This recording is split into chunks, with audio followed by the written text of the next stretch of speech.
Elshinta News and Talk. Pendengar, aparatur sipil negara atau ASN kini bisa bekerja dari mana saja atau work from anywhere atau WFA sesuai Kemenpan RB yang menerbitkan peraturan Menpan RB nomor 4 tahun 2025. Peraturan tersebut menjelaskan tentang pelaksanaan tugas kedinasan pegawai ASN secara fleksibel pada instansi pemerintah. Menpan RB beralasan fleksibilitas kerja diterapkan karena ASN tidak hanya dituntut bekerja profesional, tetapi juga harus menjaga motivasi dan produktivitas dalam menjalankan tugas kedinasannya. Lalu, apa saja catatan dalam penerapan kebijakan tersebut? Akankah kebijakan ini mampu meningkatkan produktivitas ASN atau justru sebaliknya? Kami akan bahas ini bersama dengan pengamat kebijakan publik dari Universitas Trisakti, Dr. Yayat Supriyatna. Elshinta News and Talk.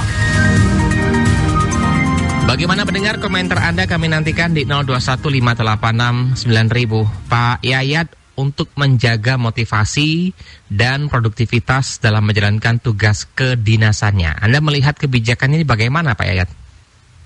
Ya, kebijakan ini tidak bisa disamaratakan ya Mas Ari ya. Karena kita melihat situasi dan kondisi pada tingkat tugas dan fungsi dari setiap instansi yang bersangkutan. Karena kita ketahui bahwa untuk tugas-tugas pelayanan yang urgensi terkait dengan kepentingan masyarakat seperti bidang kesehatan atau bidang-bidang yang terkait dengan hal yang sangat serius, perpajakan atau hal lain, itu harus ada dalam konteks tidak boleh ditinggalkan. Jadi harus dalam peraturan itu harus disebutkan bahwa tugas-tugas bidang apa yang tidak boleh ditinggalkan. Artinya dia harus betul menunjukkan performa yang sesuai dengan pelayanan yang diberikan. Yang kedua, sebetulnya kalau kita lihat kepada tingkat kepadatan dan tugas pada masing-masing unit kegiatan, itu berbeda loh Mas. Misalnya contoh ya, kalau di tingkat kementerian mungkin ada kementerian yang menangani masalah teknis, masalah konstruksi, masalah penanganan yang skala besar, itu memerlukan mungkin tingkat konsentrasi yang sangat tinggi, memerlukan kehadiran. Sekarang sebetulnya sudah ada juga yang lembaga yang sudah menjalankan konsep work from anywhere ya, seperti di BRIN ya kan. Lembaga yang riset seperti ini sudah beberapa tahun berjalan. Tetapi saya melihat kan bagaimana mengukur produktivitasnya. Kita nggak tahu bagaimana kinerja para aparat yang bergerak di bidang riset atau penelitian atau kajian sama mereka yang bergerak di konteks yang pelayanan masyarakat. Nah, yang juga yang perlu kita perhatikan ya, jika kebijakan ini diberlakukan juga pada tingkat wilayah-wilayah di daerah, nah ini perlu pengawasan lebih ketat lagi. Karena di daerah itu justru paling parah. Kita pernah kasus ya menunjukkan kepala daerah yang melakukan inspeksi ya ke dinas-dinas di wilayah-wilayah katakanlah dengan tingkat kegiatan yang tidak begitu padat seperti di Jakarta atau di sekitar kota-kota besar lainnya. Itu AS-nya terlambat datang gitu. Bahkan kosong ruangannya. Mungkin bisa dimulai bahkan dari tingkat kelurahan Pak ya. Banyak ASN yang lebih senang nongkrongnya di warung kopi gitu ya.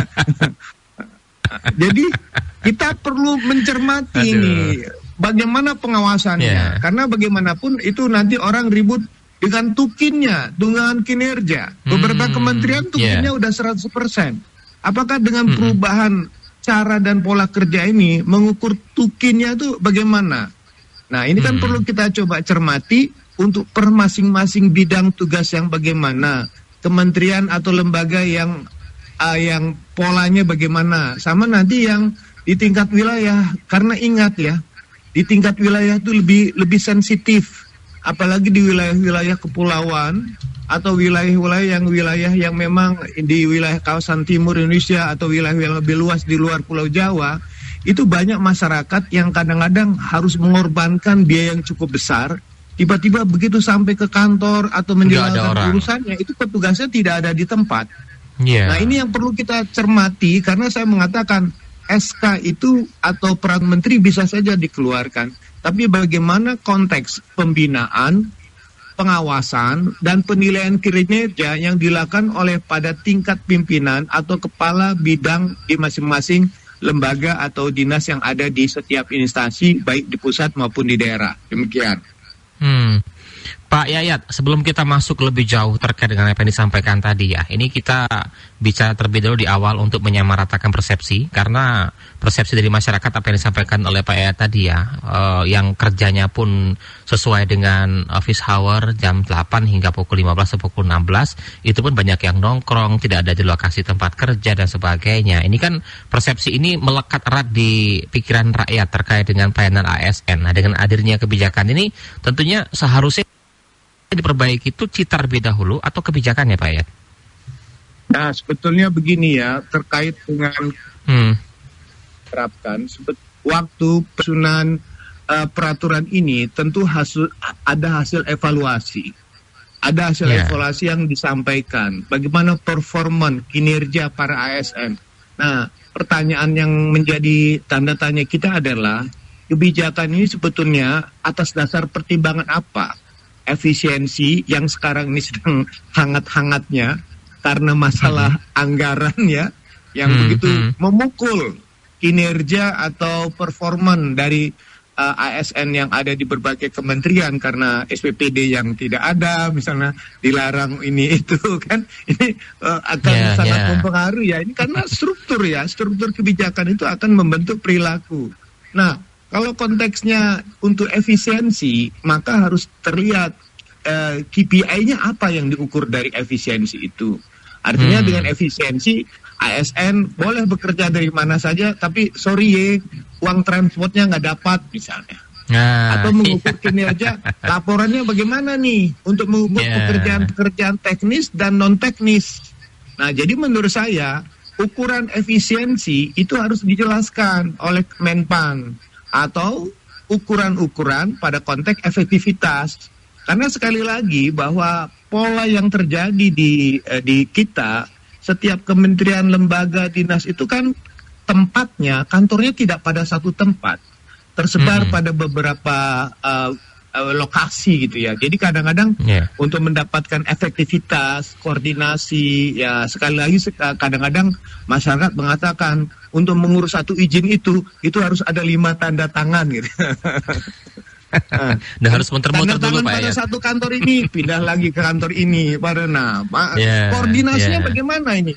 Kalau misalnya polanya kita seperti zaman COVID dulu, oke, Zoom menjadi suatu solusi. Tapi ketika COVID-nya hilang, persoalan koordinasi apa dan bagaimana dilakukan?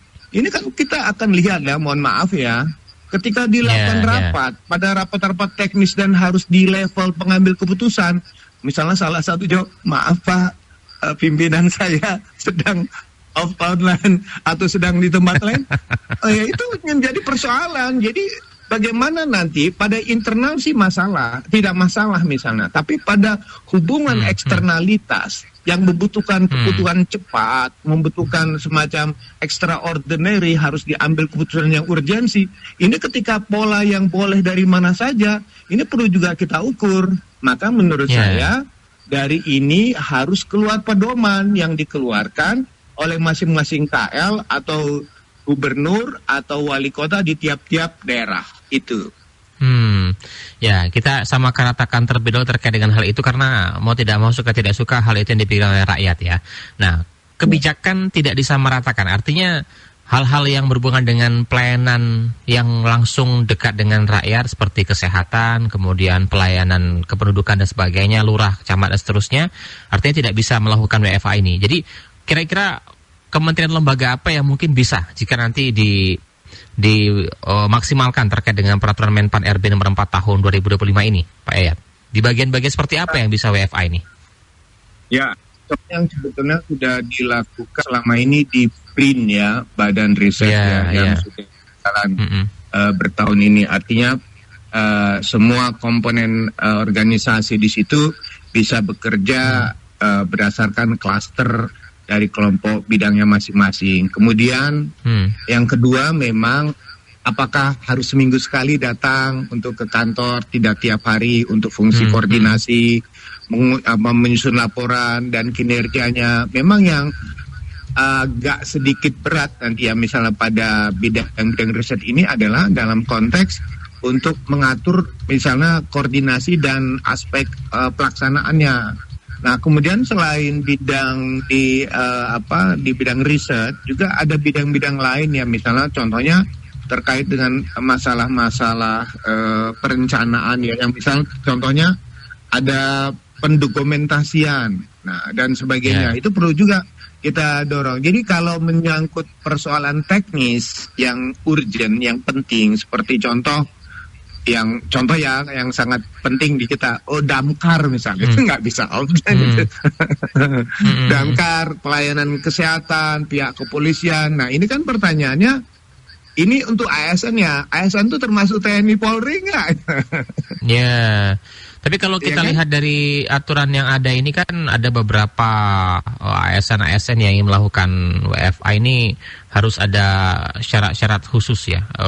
Salah satunya juga ASN yang merupakan pegawai baru atau menempati jabatan baru tidak boleh. Kemudian juga bukan prajurit TNI atau pegawai ASN di lingkungan Kementerian Bidang Pertahanan juga tidak boleh, dan sebagainya. Nah ini artinya kan sudah tertata ya. Tinggal memang mendisiplinkan terkait dengan proses WFA ini nanti mungkin Pak Yayat ya.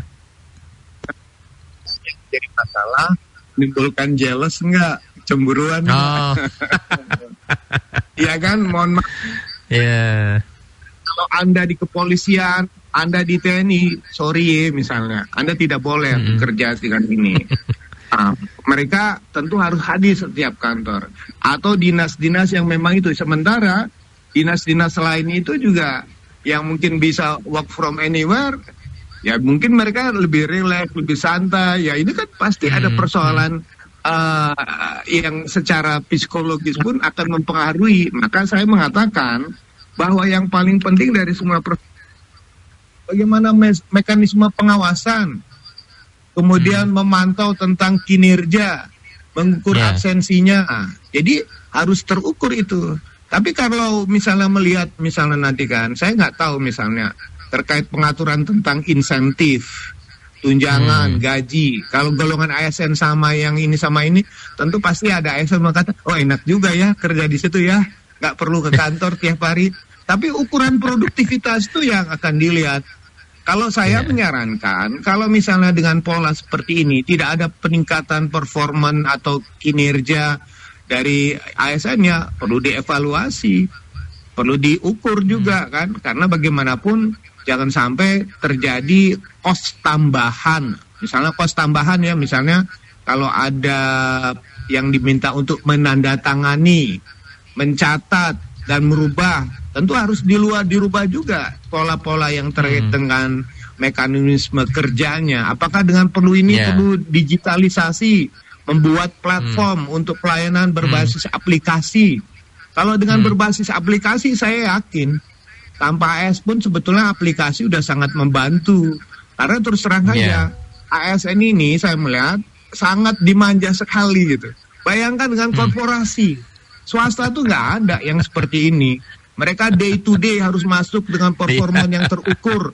Jadi ukuran produktivitas itu justru teman-teman yang ini, yang di non ASN ini yang harus kerja tiap hari ke kantor dan sebagainya. Nah, jadi kelihatannya ada anak kandung anak tiri nih kalau kata orang nanti.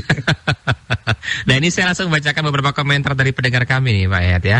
Ada dari Pak Sutaria. Sebagai warga masyarakat sangat-sangat tidak setuju jika ASN kerja di mana saja. Kerja di kantor langsung aja, banyak yang males. Apalagi ada kebijakan anytime, anywhere. Pastinya kalau kebijakan itu dilaksanakan, banyak yang nongkrong sambil ngomong anak. Kebijakan yang aneh dan gak populer dari Menpan RB, dari Pak Sutaria. Kemudian juga ada komentar berikutnya, ini dari Pak Jaka di Kota Palembang. Di Kota Palembang lagi heboh-hebohnya wali kota sidak-sidak ke kantor lurah. Itu kebanyakan pegawai kantor lurah pun banyak yang nggak hadir ya. Bahkan hampir rata-rata. Artinya kedisiplinan itu menjadi PR utama. Nah, apakah berlaku adanya SP1, SP2, SP3 bagi ASN yang nggak disiplin, kemudian dipecat aja? Masih banyak yang mau pengen jadi PNS yang rajin dan disiplin. Ini gimana Pak Yayat? Sebagai penutup Pak Yayat, silakan. Pendapat. Ketika ini berlaku kan sanksinya juga harus ketat, nggak tanggung-tanggung, karena mereka warga itu, sekali lagi warga itu membayar pajak,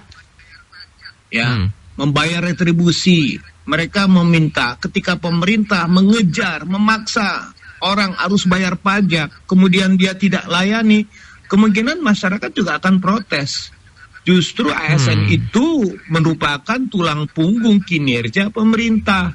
Kalau ASN-nya juga malas-malas, tidak produktif, yang paling penting adalah disiplin. Bisa nggak nanti kita buat joke yang malas-malas tidak disiplin, kirim aja ke barak gitu kan? Aduh, jadi tugas tambahan Bapak TNI ini. Disiplinnya itu, jadi menurut saya perlu ada evaluasi juga bagaimana penerapan sanksi pada performan atau kinerja atau pencabutan tukinnya. Jadi keleluasan itu berarti tidak produktif. Tunjukkanlah bahwa rakyat itu, warga itu sudah bayar pajak, ya kan? Kalau mereka sudah bayar pajak tidak dilayani secara maksimal, wah ini luar biasa. Jadi saya kira ini saatnya bukan sekedar kita membuat aturan, tapi bagaimana dari aturan itu terbentuk kultur baru yang lebih produktif, disiplin dan taat, siap melayani masyarakat. Baik, ini terus kita awasi ya Pak Yayat ya, bagaimana kedepannya ya, jika memang nanti ini ya terus dijalankan, tentunya akan terus kita tuntut bagaimana profesionalnya. Oke. Baik. Baik. Terima kasih Pak Yayat ya, selamat sehat selalu Pak Yayat. Sama-sama. Baik, pendengar narasumber kami ya, pengamat kebijakan publik dari Universitas Trisakti, Dr. Yayat Supriyatna, juga sekaligus mengakhiri jumpa kita pada sore hari ini. Saya Ari Kristo, sampai jumpa. Elshinta News and Talk.